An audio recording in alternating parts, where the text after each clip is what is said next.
असम और पश्चिम बंगाल में दूसरे चरण का मतदान संपन्न हो गया। पश्चिम बंगाल में कुछ जगहों पर छुटपुट घटनाओं की खबर आई। सीएम ममता बनर्जी ने केंद्रीय जवानों पर बीजेपी का पक्ष लेने का आरोप लगाया। बीजेपी की ओर से टीएमसी कार्यकर्ताओं पर मतदाताओं को प्रभावित करने के आरोप लगाए गए। इसके साथ ही असम की 39 और बंगाल की 30 सीटों पर उम्मीदवारों की किस्मत ईवीएम में बंद हो गई। तो कहां हुआ कितना मतदान, देखिए इस रिपोर्ट। पश्चिम बंगाल की 30 और असम की 39 विधानसभा सीटों के लिए वोटिंग समाप्त हो गई है। दोनों ही राज्यों में इस बार भी जमकर वोटिंग हुई है।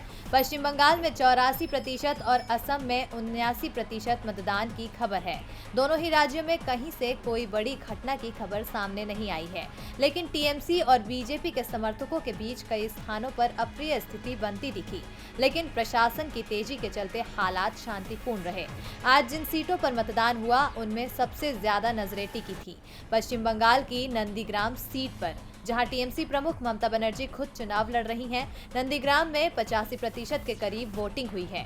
ममता बनर्जी ने यहां केंद्रीय बलों और बीजेपी पर आरोप लगाते हुए कहा कि वो टीएमसी समर्थकों को वोट देने से रोक रहे हैं, लेकिन साथ ही ममता ने ये भी दावा कर दिया जो वोट डाले गए हैं उनमें से उन्हें 90% वोट मिलेंगे।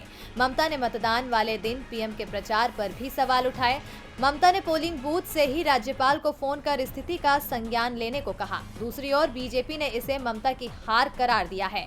पीएम ने तो बंगाल की एक चुनावी रैली में यहां तक दावा कर दिया कि नंदीग्राम से ममता चुनाव हार रही हैं और बीजेपी को 200 से ज्यादा सीटें मिल रही हैं। टीएमसी सांसद महुआ मोइत्रा ने ईवीएम में खराबी को लेकर चुनाव आयोग पर सवाल उठा दिए। मोइत्रा ने कहा कि आज 150 ईवीएम में गड़बड़ी का मामला आया है। चुनाव आयोग क्या कर रहा है? आज जिन सीटों पर मतदान हुआ उसमें से असम की 39 सीटों पर 345 उम्मीदवार और पश्चिम बंगाल की 30 सीटों पर 171 उम्मीदवार मैदान में थे।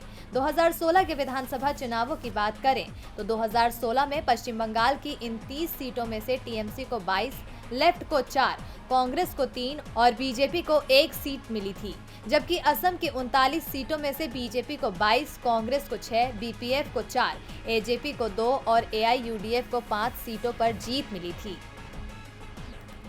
डीबी लाइव की रिपोर्ट।